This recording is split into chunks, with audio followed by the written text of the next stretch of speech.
to another episode of Dan the Toy Man, and thank you for joining. Today I'm super excited about opening a parcel here. We haven't opened a parcel together for a while, have we? Well, here we go again.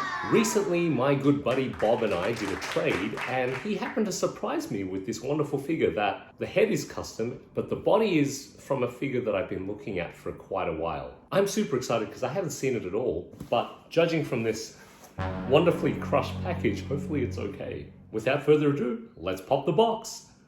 Boop.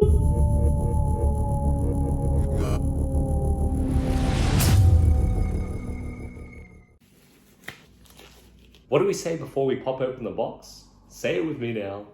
Let's cut away from ourselves. Okay, so this is... You hope it's okay, but I'm sure it's fine. There's only one figure in here anyway, so I mean, it's probably padded really well.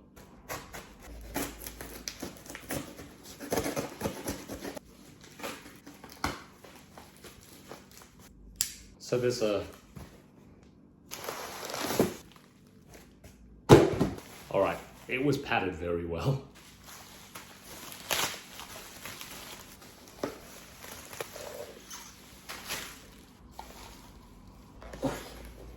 Oof, it's taken a good hit here. All right, what's in here? This seems like it would be accessories. Poncho. This is the little bag that gets carried in. Cool, look at this custom stand here. This is the gun piece, or the homemade gun. Tradie tools, homemade explosives, more explosives. Starting to put the explosives out. And a hacksaw. Number one, fingers crossed the body and the head sculpt's okay. The head sculpt's a custom head sculpt and custom painted. As long as the head is up here and the feet are here, this is gonna be okay.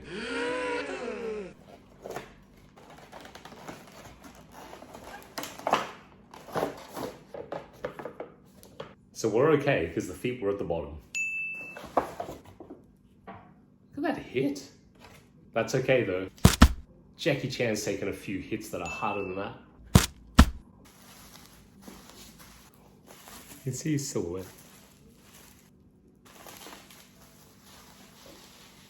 I unroll it one more time and then we get to see.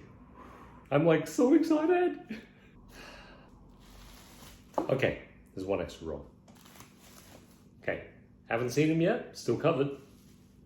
Oh no! Oh no! The leg is broken. Oh, that is snapped right off there. Jeez, that's a clean hit. God, I hope the head's okay. There was a fragile sticker on the box as well. What I might do, I might just tape the leg for now, but let's have a look at the head sculpt.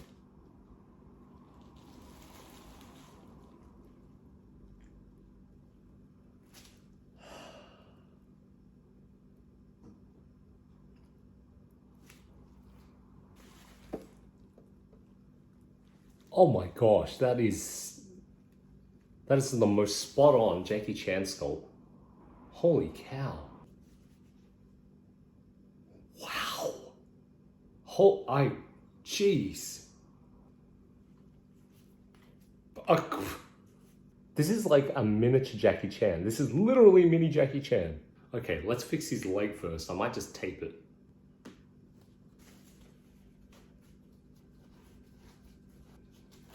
When in doubt, they always say use duct tape. We don't have duct tape. We got masking tape. When you don't have duct tape, use masking tape. That head sculpt is just incredible. Mother of goodness. Whoop. That's a clean snap right there. It's not like I'm gonna put him in a dynamic pose, but such a shame. How hard did it get hit for the leg to break like that? Like that hard. Yeah, it's gonna be a bit harder with the gloves on, huh? Let's take these off.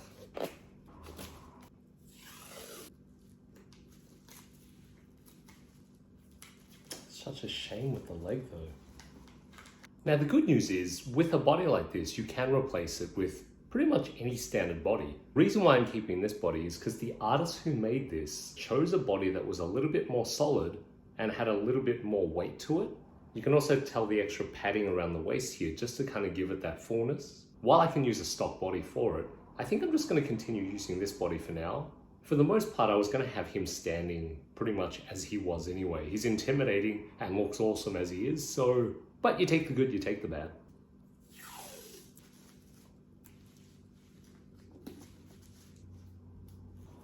All right, a little bit of a patch job on the knee there. Could glue it in as well, but...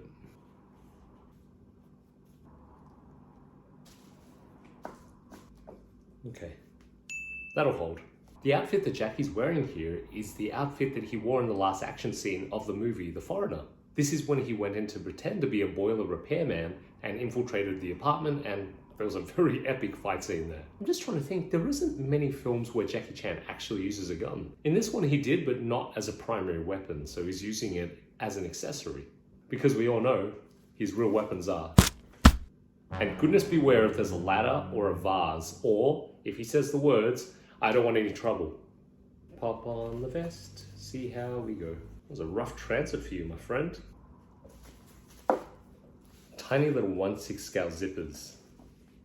Just gotta be so careful with it. Sometimes what people use are tiny little pliers and they grab it and they pull it up. That technique works, but it can damage the zipper as well. I just used the tip of my fingernail.